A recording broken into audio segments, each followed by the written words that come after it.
Hi friends, అందరికి నమస్కారం. ఈరోజు మార్గశీర్ష మాసం గురువారం రోజున లక్ష్మీవారము అంటారు. వైభవ లక్ష్మీ వ్రతం చేస్తారు. కానీ ఎవరి స్తోమత బట్టి వారు చేసుకుంటారు. నా శక్తి మేరకు నేను చిన్నగా అమ్మవారికి ఈ విధంగా తమలపాకు పైన కూర్చోబెట్టి లక్ష్మీనారాయణను కూర్చోబెట్టి ఈ విధంగా నైవేద్యములను చాలా చేస్తారు.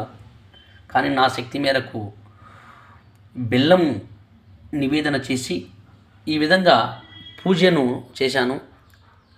భక్తి ఎంతో ఉంది, కానీ ఎవరి శక్తి మేరకు ఎవరు ఆ అమ్మవారిని చేస్తే ఆ అమ్మ దయ మనకు అందరికీ కలుగుతుందని ఈ విధంగా మార్గశీర్ష మాసం గురువారం రోజున డైలీ పూజ ఉంటుంది. కానీ ఈరోజు కొద్దిగా ప్రత్యేకంగా చేశాను. జై శ్రీమన్నారాయణ.